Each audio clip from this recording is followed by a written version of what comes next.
What's going on, everybody? Welcome to my channel. In today's video, I'm going to be going a little bit over the shoulder complex and the SITS acronym. So the shoulder complex, when a lot of people think about the shoulder, they think about the anterior, the side or the lateral, and the posterior deltoid muscles. But the shoulder actually makes up quite a bit more than just those three muscles, right? So there's, I would say, three main bones that make up the shoulder complex. We have the clavicle, which we have a sternal end, which actually articulates with the manubrium right over here. And then we have the acromion end, which articulates with the acromion process to form the acromioclavicular joint.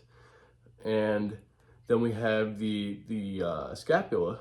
The scapula itself is like a little bit triangular shaped. Can't really make it out too well with my hands here, but it's almost like if you think about like a Dorito. So we have the two ends here, and then we have the one end over here, so it kind of makes that triangle.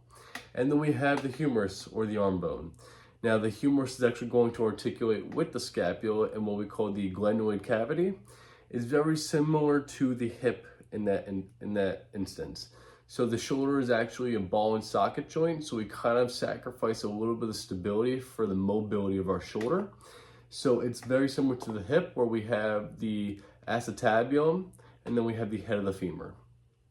So going back to the shoulder, for the SITS acronym, we have what we call the supraspinatus, which actually sits in the supraspinous fossa.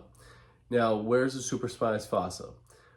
To find two landmarks, basically, we have the spine of the scapula, which is, if you think a little bit more superior and posteriorly on our upper back here, if you go and feel right there or palpate there, you're actually palpating what we call the spine of the scapula.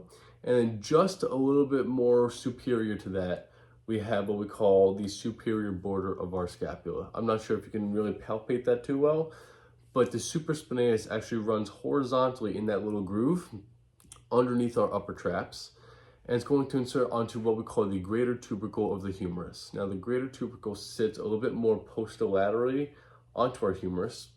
The lesser tubercle is a little bit more medial, but then the greater tubercle sits over here. So lesser, greater. The supraspinatus is going to run horizontally in that groove and attach onto the greater tubercle. And now most, if not all, muscles are going to contract from insertion to origin. So if it inserts onto that greater tubercle, it's going to move into what we call abduction. So if we were to take a line and divide ourselves in half like this into sides, right? If we were to take a limb and move it away from that midline, that is going to be performing what we call abduction. So when the supraspinatus contracts, it is going into abduction, and that is what is performing at the arm or the humerus. Next up, we have the infraspinatus, which sits just below the scapular spine, and that's infraspinous fossa.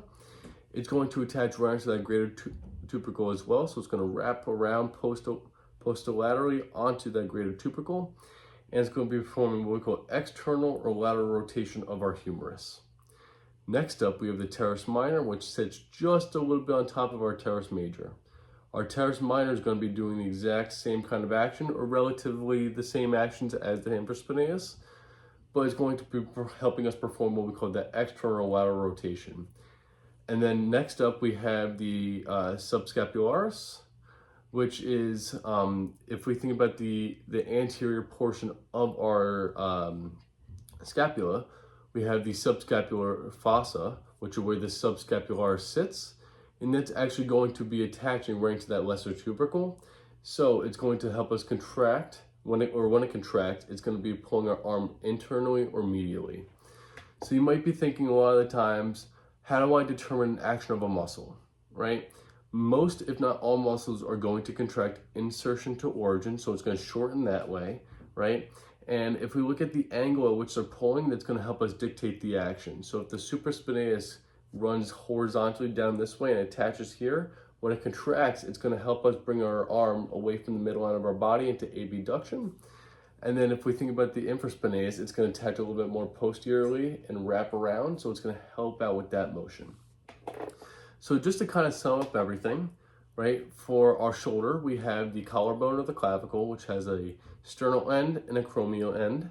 Then we have our scapula itself, which is kind of like that Dorito shaped, right? Or the triangle. And then we have the humerus or the arm bone, which sits right in that glenoid cavity, very similar to the hip structure, which has the acetabulum and the head of the femur. But for the scapula, those are the three main muscles. And then we have the supraspinatus, which is going to run horizontally between the supraspinous fossa and the superior border of the scapula. It's going to run horizontally across there, insert onto the greater tubercle of the humerus, and help us out with abduction of the arm. And then we have the infraspinatus, which is going to sit just inferior to that the spine of the scapula, and it's going to help out with the external lateral rotation alongside the teres minor. And then we have the subscapularis, which sits on the anterior surface of our scapula, right next to the serratus anterior and the rib cage. But the subscapularis is going to be attaching onto the lesser tubercle, which is going to help us with the internal or medial rotation of our humerus. So, I know that was a little bit of information. If anybody has any questions whatsoever, please like, comment, share, subscribe. I'm always trying to get better with all this information as I'm learning in school and everything. But if anybody has any comments, comment them down below. I hope you guys enjoyed watching this video as much as I did making it. And yeah, if you guys have any questions, leave them down below. And thanks for watching. Here's King Strong. Thank you.